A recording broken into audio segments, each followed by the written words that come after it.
What's going on, everybody? It's Chris from the Bass Channel, and today on Basic Gear Review, we're taking a look at the new Bass Butler from Orange.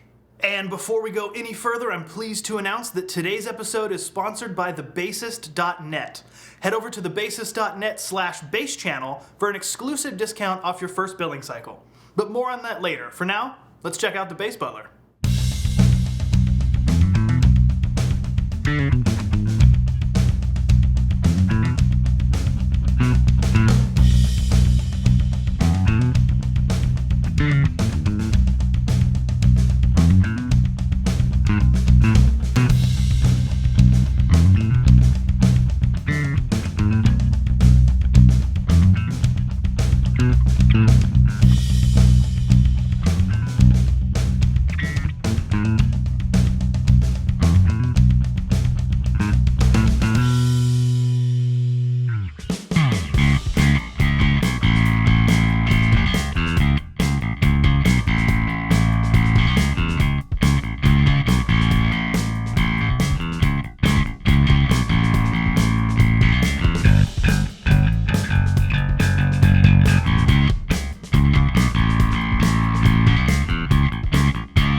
And today we're going to be rolling out the info on the Bass Butler by the book, meaning this book, because this book is awesome, and there's no reason not to show it off.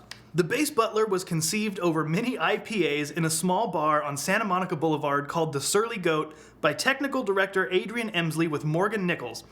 He played bass in The Who at the 2012 Olympics closing ceremony and also plays keyboards in Muse. The idea was to have his epic bi-amp touring rig and a small portable pre-amplifier pedal. We are confident that you will be delighted with your new purchase and it will provide you many years of enjoyment. Well, Sir Adrian Emsley, here's to you.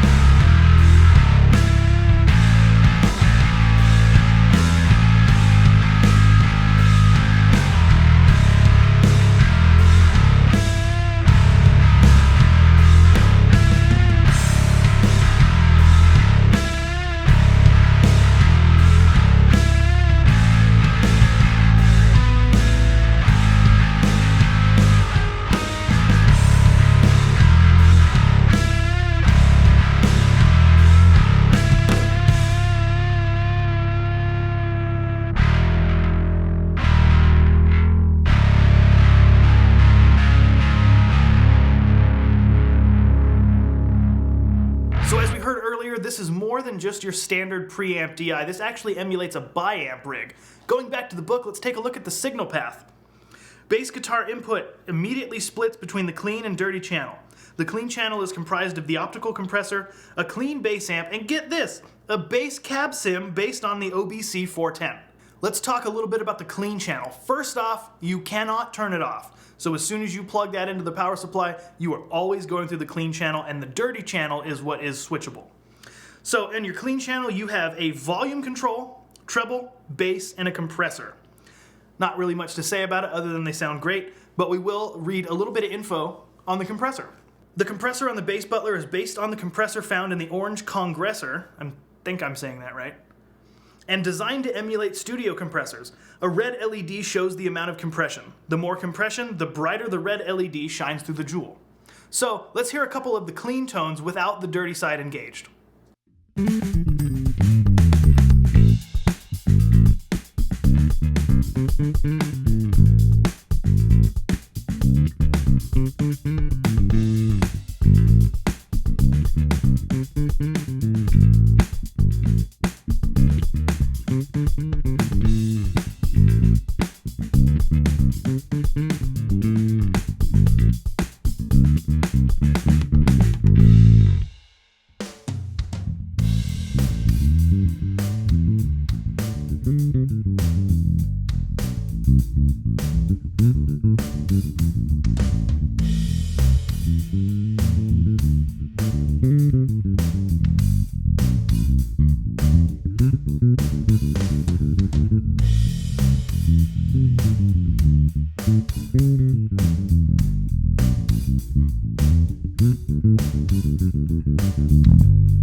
Now that sound sample that you just heard is by my good friend Jayme Lewis over at thebassist.net. Head over to thebassist.net/bass channel for an exclusive discount off of your first billing cycle.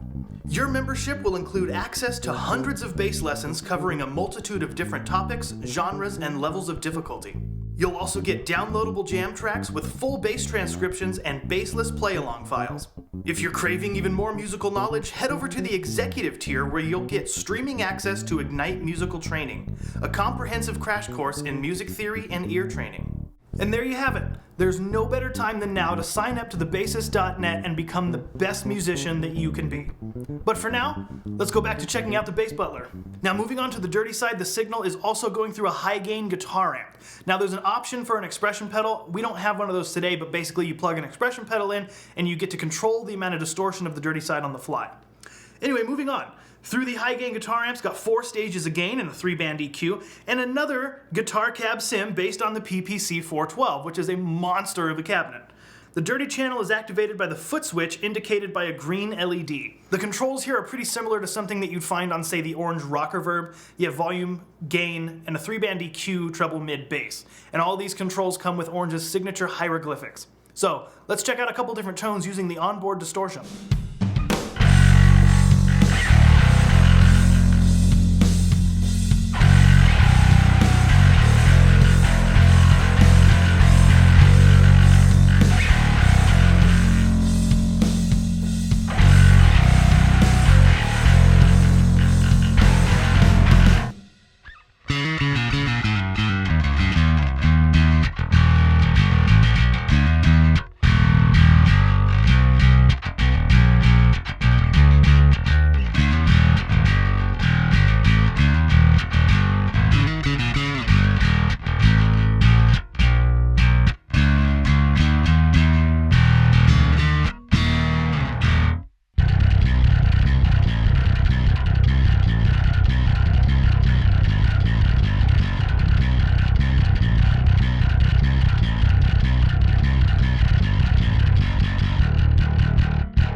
Another cool thing about this book is they give you some suggested applications. There's a couple ways you can run this pedal.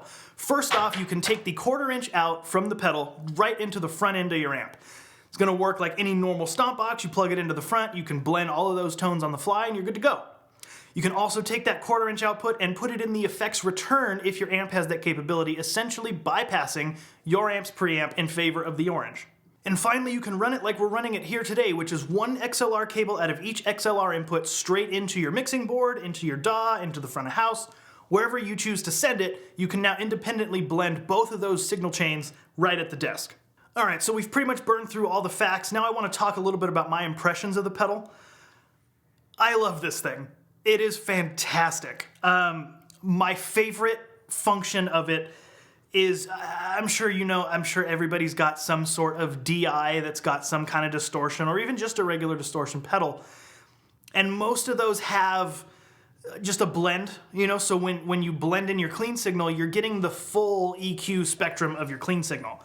And I've always had an issue with that because I like the bi-amp idea in a way where you cut the high end off of your clean bass and you let the high end become distorted for a more natural kind of feel.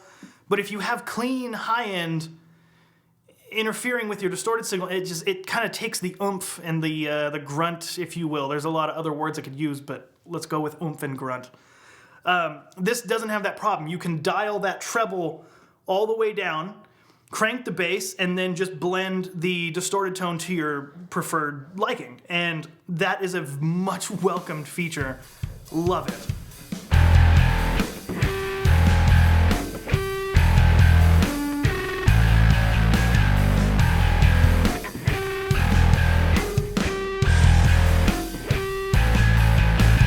I love how big it is. It's weighty, it's solid. It might weigh down your board if you have a number of pedals, but really, I mean, they've kind of set it up to where, I mean, short of a chorus or something, this is kind of all you would need. So that's not a huge deal. I love the I/O capabilities.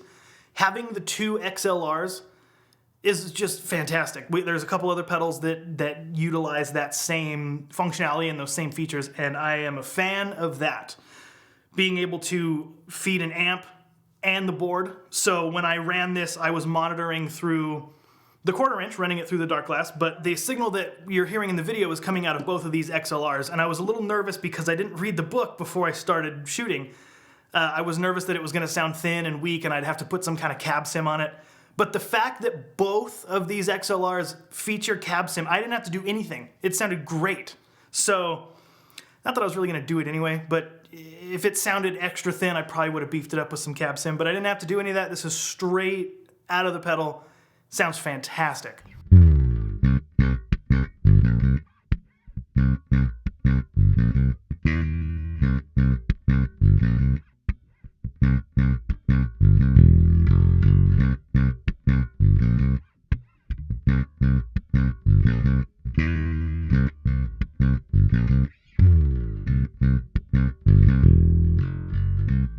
If I had to find one issue with it, like I said, I ran just both of the XLRs into my Tascam US 4x4.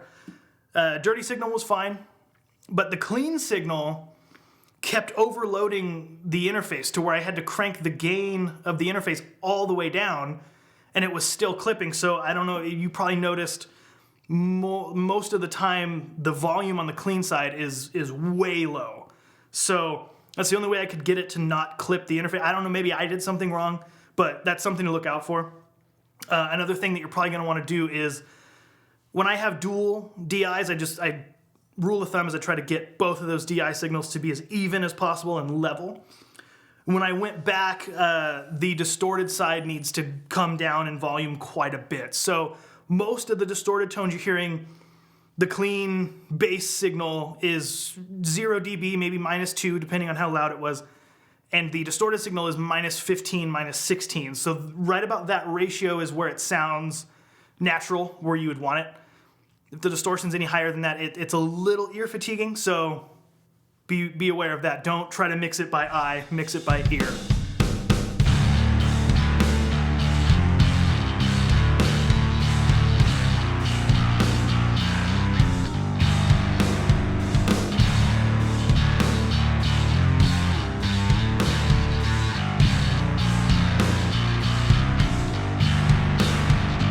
So yeah, that is my impressions of the orange Bass Butler. I love it. I'm keeping it. I'm not getting rid of it. It's staying here with me. So, hey, if you get one, I hope you enjoy it too. And if you like this video and you want to see more, please consider subscribing. You can also check out Patreon for more exclusive content, and somewhere right about there are some other videos that you might not have seen that have been auto-generated to suit your specific interest. Until next time, I'm Chris from the Bass Channel, and thanks for watching.